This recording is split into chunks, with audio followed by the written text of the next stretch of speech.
yang menghantar murid ke town hall ini, dan juga 21 pertubuhan belia dan juga 11 IPTA yang menghantar murid-murid mereka ke sini ya. Dan saya buka ruang untuk sesiapa yang nak ajukan soalan. Soalan hanyalah must be related to this subject ya. If it is other subject, I will not allow your question. Hanya subjek kita yang which has been covered by yang Abang Muhammad tadi ya. Okay. The mics are in front here, so if you want to ask a question, please come forward, mention your name, the school, and your question. Okay, hadir. Nama dan nama sekolah dan soalan. Selamat petang, saya ucapkan kepada Yang Amat Berhormat Premier Sarawak, Datuk Petinggi Tan Sri Abang Johari. Nama saya Nur Hidayah binti Ahmad dari SMK Taman Tunku. Saya ingin mengucapkan jutaan terima kasih kerana diberi peluang untuk mengajukan soalan. Persoalannya, setakat ini terdapat 6 buah institusi pengajian tinggi yang telah dipilih untuk program pendidikan percuma di Sarawak. Adakah peluang tersebut akan diperluaskan kepada universiti lain? Okey.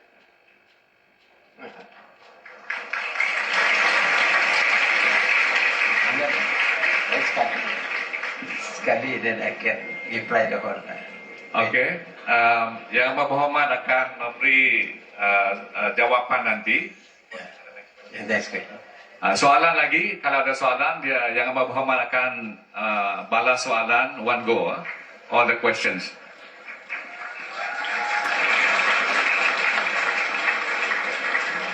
Okey. Nama dan nama institusi dan soalan. Selamat sejahtera kepada Yang Amat Berhormat Premier. Saya Sylvia Sewin dari SMK Merbau ingin bertanya soalan.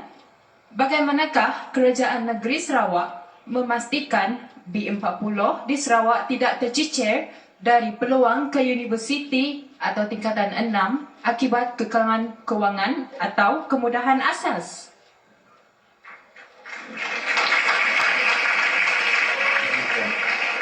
Terima kasih. Satu lagi soalan. Okey, hadir. Ya. Salam sejahtera Yang Amat Berhormat. Saya Bazlin Balkis binti Bahtiyar dari SMK Lutong. Dan soalan saya pada petang ini adalah pihak kerajaan amat menggalakkan penggunaan AI Artificial Intelligence dalam pembelajaran di sekolah. Tintahnya, SMK Agama Miri telah membina makmal AI untuk mendedahkan murid-murid kepada mengenai AI. So, walau bagaimanapun, walau bagaimanapun, kebanyakan sekolah masih menggunakan cara yang tradisional dan kurang efektif. Persoalannya adalah apakah inisiatif tambahan pihak kerajaan untuk memperkasakan penggunaan AI dalam pendidikan di Sarawak?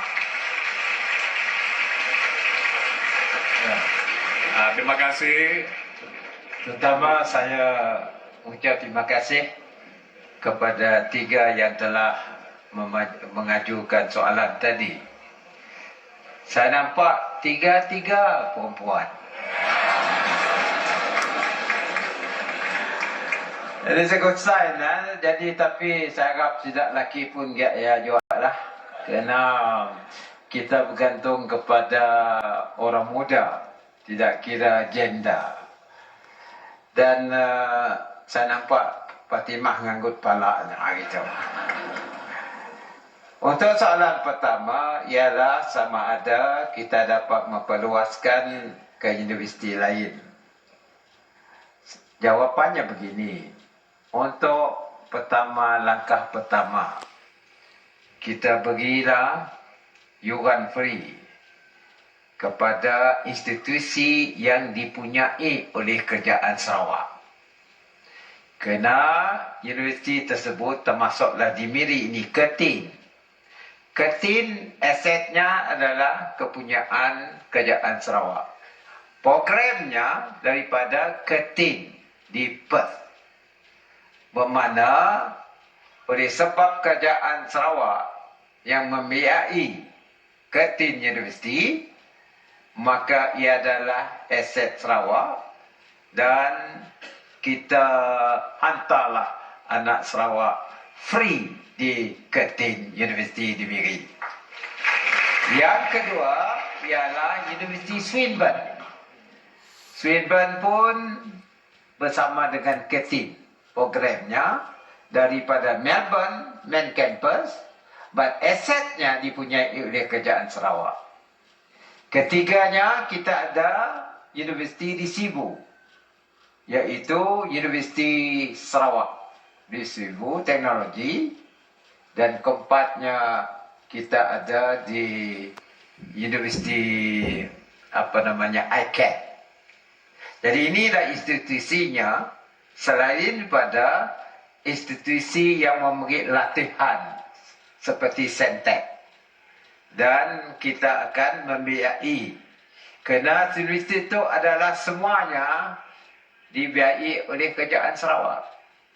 Jadi kita hantarlah anak Sarawak kita di universiti itu secara free kerana diimpun oleh kita. Dan kalau kita nak memperluaskan ke universiti lain, ia adalah dibiayai oleh Kerajaan Pusat. Jadi kita semua campur aduk dengan Kerajaan Pusat. Ni boleh kita beri free ke Kerajaan Pusat. Kerajaan Pusat patut beri free dengan kita. Jadi ni rasionalnya. Jadi untuk menjawab, biarlah pertama tu kita tumpukan kepada kerajaan negeri, dan keduanya, siapa yang melanjut pelajaran di universiti kita, you are not subject to UPU. You can go in, whatever course you want to do. Kalau UPU, kita nak belajar sains, ditawarnya art. Jadi kita kelang kabut jadi. Biarlah kita handle kita Sarawak dulu. Untuk menjawab anak kita tadi, boleh jemput anak lah, saya lupa.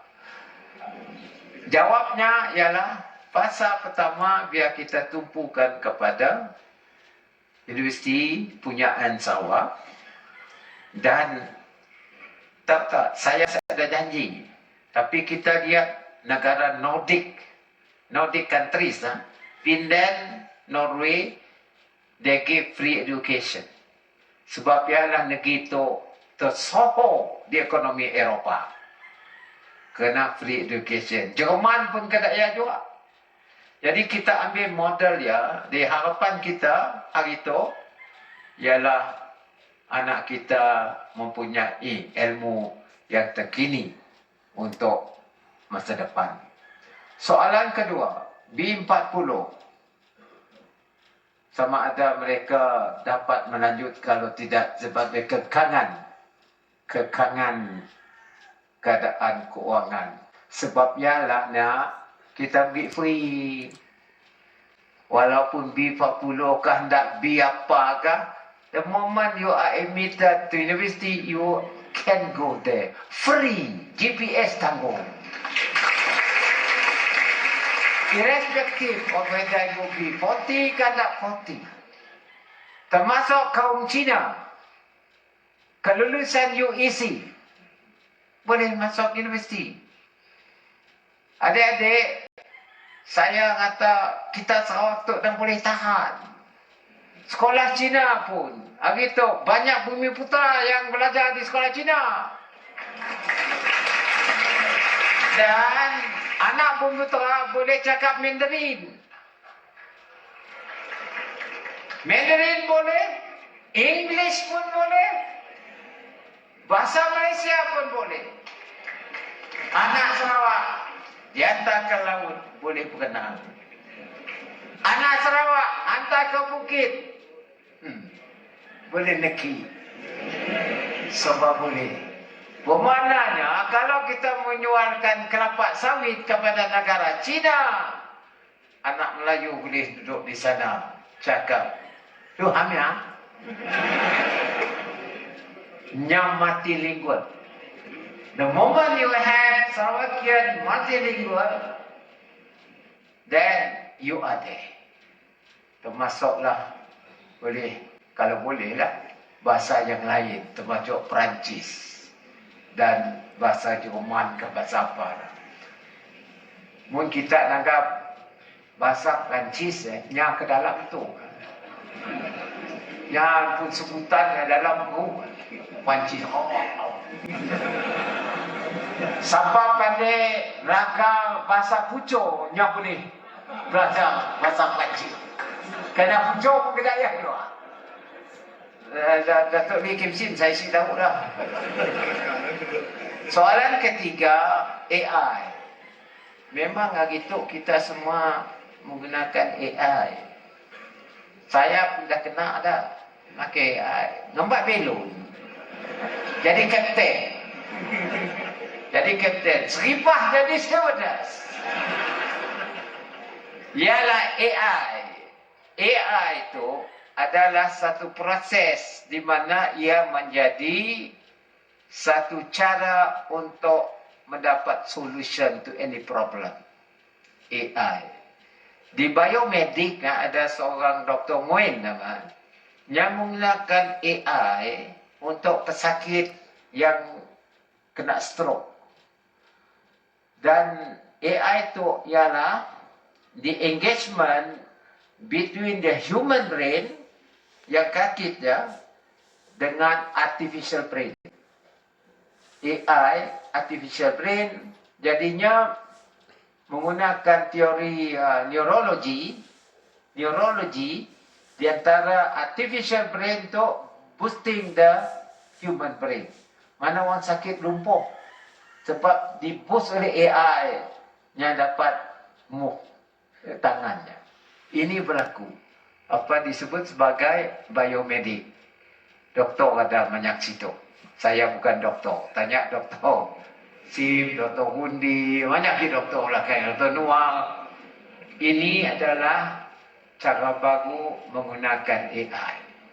Ia akan menguntungkan manusia. Tapinya ialah kalau salah guna AI, ia akan memperandakkan apa nama budaya manusia. Apa disebut dalam teknologi AI deepfake.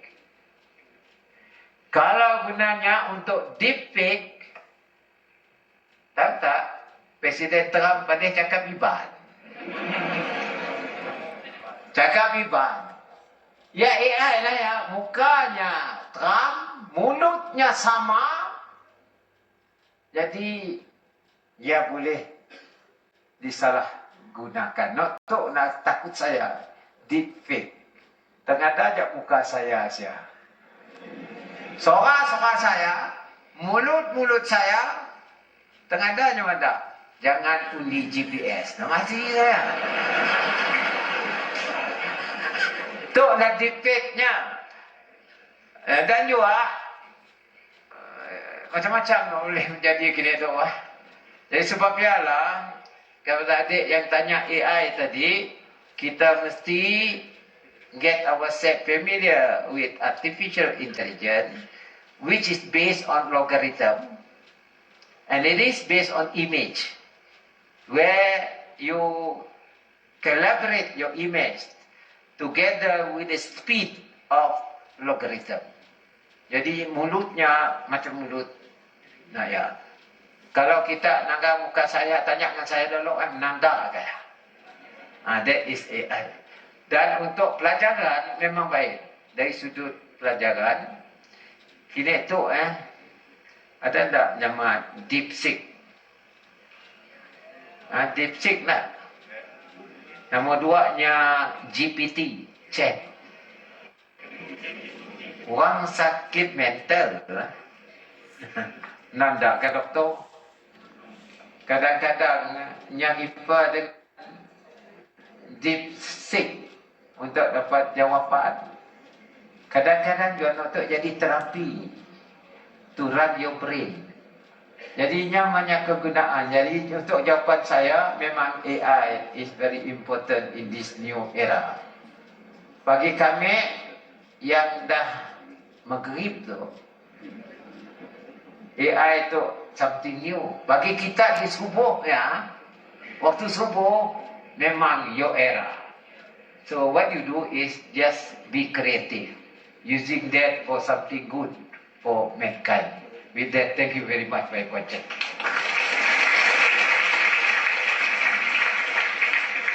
Thank you very much, Yang Amat Berhormat. Oleh kerana masa tidak mengizinkan, saya terpaksa menutup sesi Town Hall hari ini dengan ucapan setinggi-tinggi penghargaan dan terima kasih kepada tetamu kehormat kita, Yang Amat Berhormat Premier, atas perkongsian dan juga kerana sudi bersama belia kita dan semua kita di dalam Dewan ini pada petang ini. He has given us a lot of inspiration. I hope all your students, our youth, challengers, he is a very knowledgeable person, very experienced. You can talk with him on any subject he can share with you. Let's show our appreciation by giving him a big applause.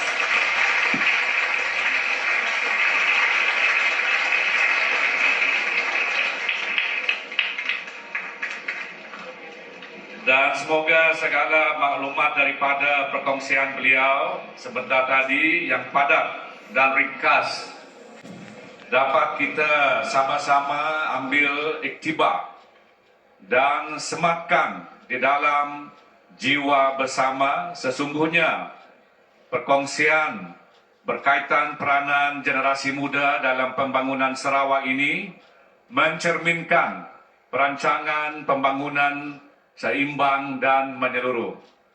Terima kasih juga saya ucapkan kepada semua peserta Town Hall yang hadir dalam Dewan ini, termasuk juga yang hadir secara atas talian. Terima kasih dan setinggi penghargaan kepada Jawatan Kuasa Pengelola, Pentadbiran Bahagian Miri, TVS, UKAS dan semua pihak yang terlibat secara langsung atau tidak langsung atas sokongan dan kerjasama yang diberi untuk menjayakan sesi Town Hall kita pada malam ini. Petang ini, maaf, belum sampai malam. Kepada semua rakyat Sarawak di seluruh Malaysia maupun di luar negeri, saya mengucapkan selamat menyambut Hari Sarawak 2025. Semoga kita semua akan terus hidup aman damai dalam perpaduan yang kukuh dan berterusan. Salam Sarawak Maju Makmur, salam segulai sajalai. Dan dengan ini saya serah kembali kepada pengacara majlis kita, Saudara Jud.